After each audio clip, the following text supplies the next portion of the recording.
ಶ್ರೀಕೃಷ್ಣಾಯ ನಮಃ. ವಸುದೇವಸುತಂ ದೇವಂ ಕಂಸಚಾಣೂರಮರ್ದನಂ ದೇವಕೀ ಪರಮಾನಂದಂ ಕೃಷ್ಣಂ ವಂದೇ ಜಗದ್ಗುರುಂ.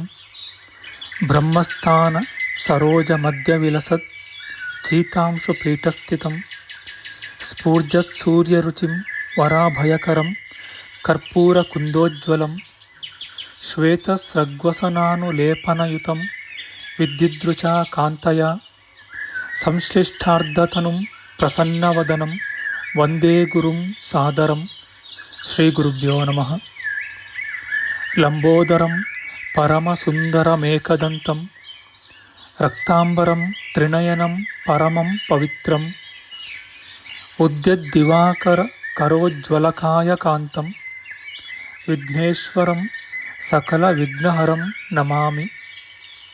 ತ್ವಾಂ ದೇವ ವಿಘ್ನದಲನೇತಿ ಚ ಸುಂದರೇತಿ ಭಕ್ತಿಪ್ರಿಯೇತಿ ಸುಖದೇತಿ ಫಲಪ್ರದೇತಿ ವಿದ್ಯಾಪ್ರದೇತ್ಯಗಹರೇತಿ ಚ ಯೇ ಸ್ತುವಂತಿ ತೇಭ್ಯೋ ಗಣೇಶವರದೋ ಭವ ನಿತ್ಯಮೇವ. ಶ್ರೀ ಮಹಾಗಣಪತಯೇ ನಮಃ. ಯಾ ಕುಂದೇಂದು ತುಷಾರಹಾರಧವಳ ಯಾ ಶುಭ್ರ ವಸ್ತ್ರಾವೃತ ಯಾ ವೀಣಾ ವರದಂಡಮಂಡಿತಕರ ಯಾ ಶ್ವೇತ ಪದ್ಮಾಸನ ಯಾ ಬ್ರಹ್ಮಾಚ್ಯುತ ಶಂಕರ ಪ್ರಭೃತಿಭಿಃ ದೇವೈಃ ಸದಾ ವಂದಿತಾ ಸಾ ಮಾಂ ಪಾತು ಸರಸ್ವತೀ ಭಗವತಿ ನಿಶ್ಶೇಷ ಜಾಡ್ಯಾಪಃ. ಶ್ರೀ ಸರಸ್ವತ್ಯೇ ನಮಃ. ವೇದಾರ್ಥತತ್ವವಿಶದೀಕರಣೇನ ಪುಂಸಾಂ ಉಚ್ಚೈರ್ಗತಿಂ ಜಗತಿಯೋ ದಯಾಯ ವಿಧಾತುಂ ರಮ್ಯಾಂ ಪುರಾಣಪದವೀಂ ಪ್ರಣಿನಾಯ ತಸ್ಮೈ ಲೋಕೇಶವೈಭವಪುಷೇ ಋಷಯೇ ನಮಸ್ತಾತ್. ತಸ್ಮೈ ವ್ಯಾಸಾಯ ಮುನಯೇ ಸರ್ವಜ್ಞಾಯ ಮಹರ್ಷಯೇ ಪರಾಶರ್ಯಾಯ ಶಾಂತಾಯ ನಮೋ ನಾರಾಯಣಾತ್ಮನೆ. ಶ್ರೀ ವ್ಯಾಸಾಯ ನಮಃ. ನಾರಾಯಣಂ ನಮಸ್ಕೃತ್ಯ ನರಂ ಚೈವ ನರೋತ್ತಮಂ ದೇವೀಂ ಸರಸ್ವತೀಂ ವ್ಯಾಸಂ ತತೋ ಜಯಮುದೀರಯೇತ್. ಕನಕರುಚಿದುಕೂಲಃ ಕುಂಡಲೋಲ್ಲಾಸಿಗಲ್ಲಃ ಶಮಿತಭುವನಭಾರಃ ಕೋಪಿ ಲೀಲಾವತಾರಃ ತ್ರಿಭುವನ ಸುಖಕಾರಿ ಶೇಷಶಾಯೀ ಮುಕುಂದೋ ಪರಿಕಲಿತರಮಾಂಗೋ ಮಂಗಲಂ ನಸ್ತನೋತು. ನಮಾಮಿ ಗೋವಿಂದ ಪದಾರವಿಂದಂ ಸದೇಂದಿರಾನಂದನಮುತ್ತಮಾಡ್ಯಂ ಜಗಜ್ಜನಾನಾಂ ಹೃದಯ ಸನ್ನಿವಿಷ್ಟಂ ಮಹಾಜನೈಕಾಯನಮುತ್ತಮೋತ್ತಮಂ. ನಮಸ್ತೆ ಚಕ್ರಹಸ್ತಾಯ ಶಾಂಗಹಸ್ತಾಯ ತೇ ನಮಃ. ನಂದಹಸ್ತಾಯ ತೇ ವಿಷ್ಣೋ ಶಂಖಹಸ್ತಾಯ ತೇ ನಮಃ. ಓಂ ನಮೋ ವಾಸುದೇವಾಯ ನಮಃ ಸಂಕರ್ಷಣಾಯ ಚ ಪ್ರದ್ಯುಮ್ನಾಯ ನಮಸ್ತುಭ್ಯಂ ಅನಿರುದ್ಧಾಯ ತೇ ನಮಃ. ಅನಾಕಾರೋ ಮಹೋಜಾಶ್ಚ ಯಶ್ಚಾದೃಷ್ಟಗತಿರ್ದಿವಿ ಜಗತ್ಪೂಜ್ಯೋ ಜಗತ್ಪ್ರಾಣಂ ತಂ ವಾಯುಂ ಪ್ರಣಮಾಮ್ಯಹಂ. ವಾಯುರೂಪಿ ಪರಮಾತ್ಮನೇ ನಮಃ. ಪ್ರಿಯ ಬಾಂಧವರೇ, ನಮ್ಮ ಈ ಶ್ರೀ ಲಾಲೀಕೃಷ್ಣ ಚಾನಲ್ಗೆ ಸ್ವಾಗತ. ಇಂದಿನ ವಿಡಿಯೋದಲ್ಲಿ ನಾವು ಶ್ರೀಮದ್ ವಾಯು ಮಹಾಪುರಾಣದ ಪ್ರಥಮ ಖಂಡದ 29ನೆಯ ಅಧ್ಯಾಯವಾದ ಅಗ್ನಿವಂಶ ವರ್ಣನೆ, ಪಾವಕ, ಪವಮಾನ, ಶುಚಿ ಎಂಬ ಪುತ್ರರ ಸ್ಥಾನವರ್ಣನೆಯ ವಿಚಾರ ಮಾಡೋಣ. ಶ್ರೀಕೃಷ್ಣಾಯ ನಮಃ. ಸೂತಮುನಿಯು ಹೇಳುತ್ತಾರೆ, ಸ್ವಯಂಭುವ ಮನ್ವಂತರದಲ್ಲಿ ಬ್ರಹ್ಮದೇವನ ಮಾನಸ ಪುತ್ರನೂ ಅಭಿಮಾನಿಯೂ ಆದ ಯಾವ ಅಗ್ನಿದೇವನಿದ್ದನೋ ಅವನಿಗೆ ಸ್ವಾಹಾದೇವಿಯಲ್ಲಿ 3 ಜನ ಮಕ್ಕಳು ಉತ್ಪನ್ನರಾದರು. ಪಾವಕ, ಪವಮಾನ, ಶುಚಿ ಎಂಬ 3 ಪುತ್ರರು ಸ್ವಾಹಾದೇವಿಗೆ ಜನಿಸಿದರು. ಪವಮಾನನಿಗೆ ಪಾವಮಾನನೆಂತಲೂ ಶುಚಿಗೆ ಸೌರನೆಂತಲೂ ನಾಮಾಂತರಗಳಿದ್ದವು. ಪವಮಾನಾಗ್ನಿಯು ಅರಣಿಯ ಮಥನದಿಂದ ಜನ್ಯವಾಗಿದೆ. ಶುಚಿ ಎಂಬ ಅಗ್ನಿಯು ಸೂರ್ಯನಿಂದ ಜನ್ಯವಾಗಿದೆ. ಪಾವಕಾಗ್ನಿಯು ಮಿಂಚಿನಿಂದ ಉತ್ಪನ್ನವಾಗಿದೆ. ಹೀಗೆ 3 ವಿಧವಾದ ಅಗ್ನಿಗಳಿಗೂ 3 ಸ್ಥಾನಗಳು ಕ್ಲಿಪ್ತವಾಗಿವೆ. ಪವಮಾನನ ಮಗನಿಗೆ ಕವ್ಯವಾಹನನೆಂದು ಹೆಸರು ಬಂದಿದೆ. ಪಾವಕನಿಗೆ ಸಹರಕ್ಷನೆಂಬ ಸುತನೂ ಶುಚಿಗೆ ಹವ್ಯವಾಹನನೆಂಬ ಕುಮಾರನೂ ಜನಿಸಿದರು. ದೇವತೆಗಳಿಗೆ ಹವ್ಯವಾಹಾಗ್ನಿಯೂ ಪಿತೃಗಳಿಗೆ ಕವ್ಯವಾಹಾಗ್ನಿಯೂ ಅಸುರರಿಗೆ ಸಹರಕ್ಷೋಗ್ನಿಯೂ ಅವರವರ ಕರ್ಮಗಳಿಗೆ ಸಾಧಕಗಳಾಗಿವೆ. ಹೀಗೆ 3 ಜನಗಳಿಗೂ 3 ವಿಧವಾದ ಅಗ್ನಿಗಳ ಕಾರ್ಯ ಸಾಧಕಗಳಾಗಿವೆ. ಇವರ ಪುತ್ರ ಪೌತ್ರರು 49 ಸಂಖ್ಯಾಕರಾಗಿರುವರು. ಅವರ ನಾಮ ವಿಭಾಗಗಳನ್ನು ಪ್ರತ್ಯೇಕವಾಗಿಯೂ ಕ್ರಮವಾಗಿಯೂ ನಿರೂಪಿಸುವೆನು ಕೇಳಿ. ವೈದ್ಯುತನೆಂಬ ಲೌಕಿಕಾಗ್ನಿಯು ಬ್ರಹ್ಮದೇವನ ಮೊದಲನೆಯ ಮಾನಸ ಪುತ್ರನಾಗಿರುವನು. ಆ ವೈದ್ಯುತನಿಗೆ ಬ್ರಹ್ಮೌದನಾಗ್ನಿ ಎಂಬ ಪುತ್ರನು ಜನಿಸಿ ಭರತನೆಂಬ ನಾಮದಿಂದ ಪ್ರಖ್ಯಾತನಾಗಿದ್ದನು. ಆ ಭರತನಿಗೆ ವೈಶ್ವಾನರನೇ ಮೊದಲಾದ ಮಕ್ಕಳಿದ್ದರು. ಅವರು ಯಾರೆಂದರೆ ವೈಶ್ವಾನರ, ಹವ್ಯ, ಕವ್ಯ ಮತ್ತು ಅಮೃತರೆಂಬವರು. ಆ ಅಮೃತಾಗ್ನಿಯು ಪೂರ್ವದಲ್ಲಿ ಪುಷ್ಕರ ಸಮುದ್ರದಲ್ಲಿ ಅಥರ್ವ ಋಷಿಯಿಂದ ಕಡೆಯಲ್ಪಟ್ಟು ಜನಿಸಿದ್ದಾಗಿದೆ. ಆ ಅಥರ್ವಾಗ್ನಿಯು ಲೌಕಿಕಾಗ್ನಿಯಾಗಿದೆ. ಅವನಿಗೆ ದದ್ಯಂಚನೆಂಬ ಪುತ್ರನು ಜನಿಸಿದನು. ಅಥರ್ವನು ಭೃಗುವಾಗಿರುವನು. ಅವನಿಗೆ ಅಂಗೀರಸನೆಂಬ ಪುತ್ರನು ಜನಿಸಿದನು. ಆದ್ದರಿಂದ ಅಥರ್ವಣನ ಸುತನಾದ ದದ್ಯಂಚನು ಲೌಕಿಕಾಗ್ನಿಯಾಗಿರುವನು. ಪವಮಾನಾಗ್ನಿಯನ್ನು ಕವಿಗಳು ಅರಣಿಯ ಮಥನದಿಂದ ಜನಿಸಿದೆಯೆಂದು ಹೇಳುವರು. ಅದು ಗಾರ್ಹಪತ್ಯಾಗ್ನಿಯಾಗಿದೆ. ಅವನಿಗೆ 2 ಪ್ರಖ್ಯಾತರಾದ ಪುತ್ರರು ಜನಿಸಿದರು. ಆ ಮಕ್ಕಳಲ್ಲಿ ಮೊದಲನೆಯವನು ಶಂಸ್ಯನು. ಅವನಿಗೆ ಆಹವನೀಯನೆಂದೂ ಹವ್ಯವಾಹನನೆಂದೂ ನಾಮಗಳಿವೆ. ಎರಡನೆಯವನು ಶುಕ್ರನು. ಅವನು ಪ್ರಣಯನವೆಂಬ ಸಂಸ್ಕಾರವುಳ್ಳವನಾಗಿರುವನು. ಶಂಸ್ಯಾಗ್ನಿಗೆ ಸಭ್ಯ, ಅವಸತ್ಯರೆಂಬ 2 ಮಕ್ಕಳು ಜನಿಸಿದರು. ಹವ್ಯವಾಹನನೆಂದು ಪ್ರಖ್ಯಾತನಾದ ಶಂಸ್ಯನು ನದಿಗಳಿಗೆ ಅಭಿಮಾನಿಗಳಾದ 16 ಜನ ನಾರಿಯರನ್ನು ಮದುವೆಯಾಗಲು ಬಯಸಿದನು. ಅವನನ್ನೇ ಬ್ರಾಹ್ಮಣರು ಆಹವನೀಯಾಗ್ನಿಗೆ ಅಭಿಮಾನಿ ಎಂದು ಹೇಳುವರು. ಆ ಶಂಸ್ಯನು ಕಾವೇರಿ, ಕೃಷ್ಣವೇಣಿ, ನರ್ಮದೆ, ಯಮುನೆ, ಗೋದಾವರಿ, ವಿತಸ್ತೆ, ಚಂದ್ರಭಾಗೆ, ಐರಾವತಿ, ವಿಪಾಶೆ, ಕೌಶಿಕಿ, ಶತದ್ರು, ಸರಯು, ಸೀತೆ, ಸರಸ್ವತಿ, ಹ್ರಾದಿನಿ, ಪಾವನಿ ಎಂದು ಪ್ರಸಿದ್ಧರಾದ 16 ಜನ ನದ್ಯಭಿಮಾನಿ ಸ್ತ್ರೀಯರನ್ನು ವರಿಸಿದನು. ಆ ಶಂಸ್ಯನು 16 ರೂಪಗಳನ್ನು ಹೊಂದಿ 16 ಜನ ಸ್ತ್ರೀಯರನ್ನು ಪ್ರತ್ಯೇಕವಾಗಿ ಪ್ರೀತಿಸಿ ಅವರಲ್ಲಿ ದೀಷ್ಣಿ ನಾಮಕರಾದ ಪುತ್ರರನ್ನು ಪಡೆದನು. ಆ ಪುತ್ರರು ಕೋಣಾಕಾರವಾದ ಆಶ್ರಯದಲ್ಲಿ ಜನ್ಮವನ್ನು ಪಡೆದಿದ್ದರಿಂದ ಧೀಷ್ಣಿ ನಾಮಕರಾದರು.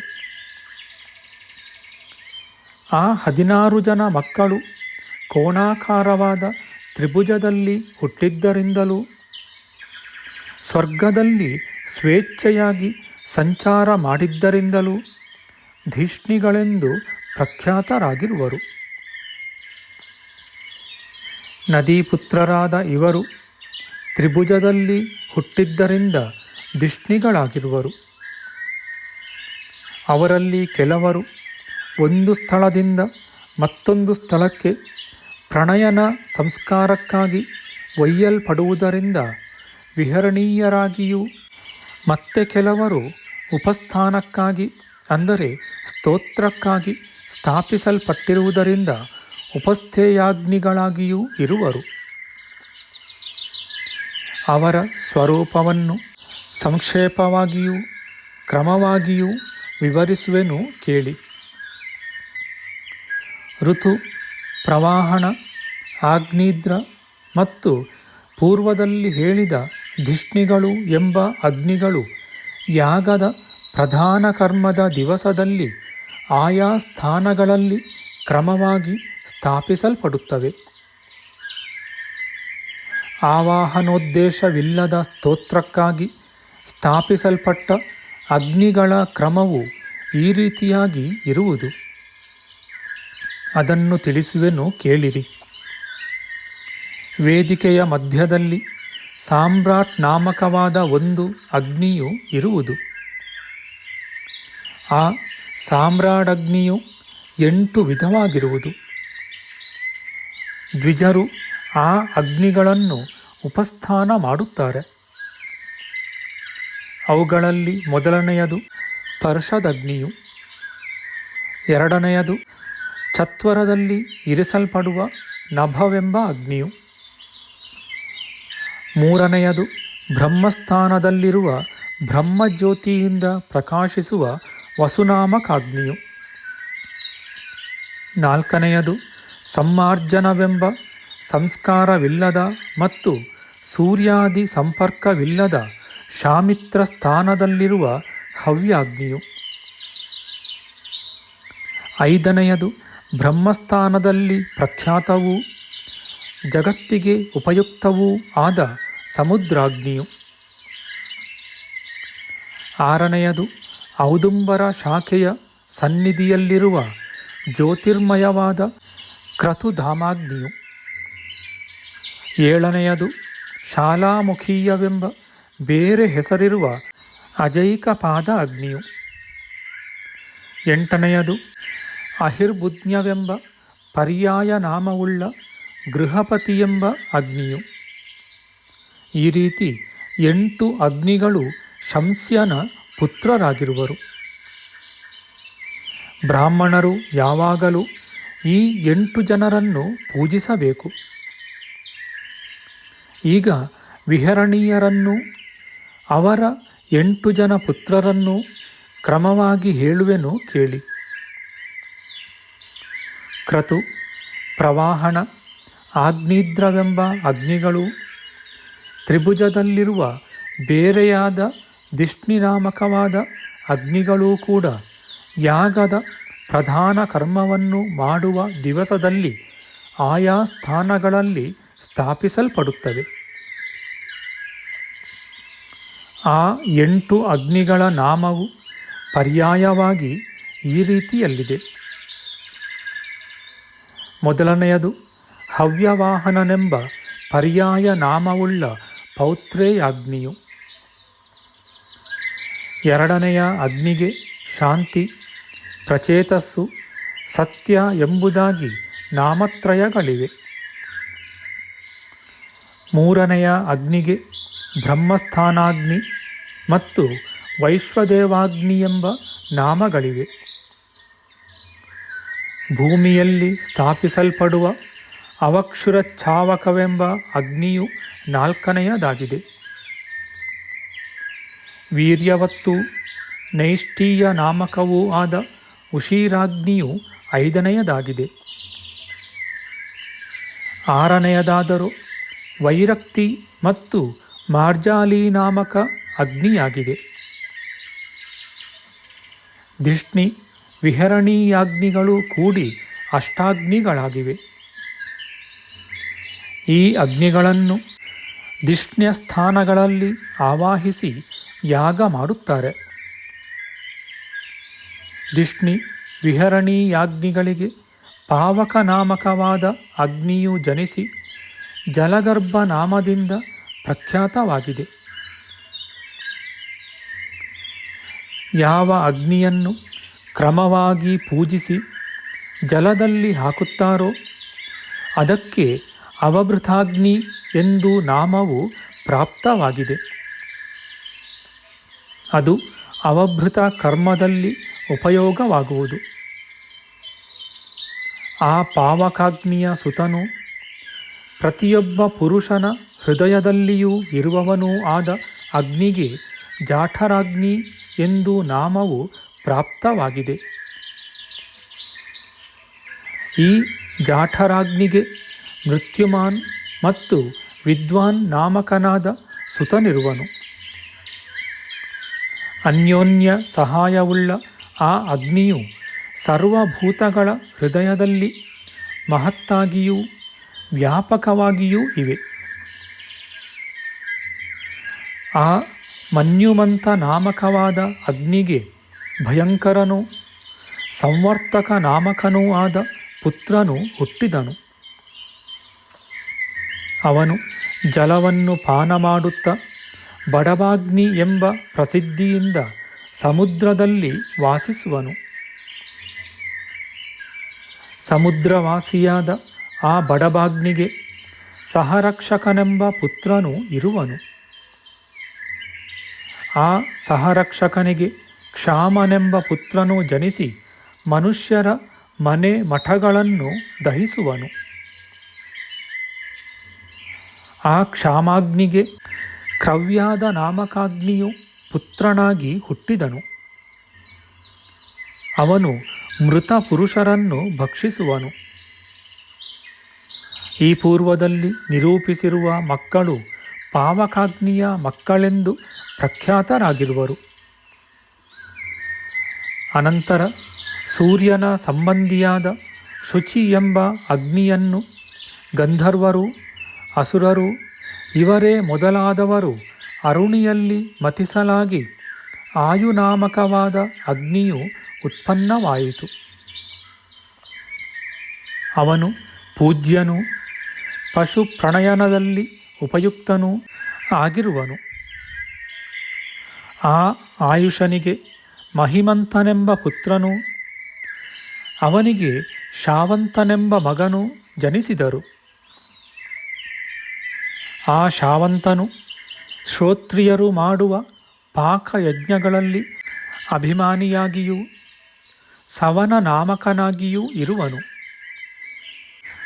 ಆ ಸವನಾಗ್ನಿಗೆ ಕೀರ್ತಿವಂತನಾದ ಅದ್ಭುತಾಗ್ನಿ ಎಂಬ ಸುತನು, ಆ ಅದ್ಭುತಾಗ್ನಿಗೆ ವಿವಿಚಿ ಎಂಬ ಮಹಾತ್ಮನಾದ ಪುತ್ರನೂ ಜನಿಸಿದರು.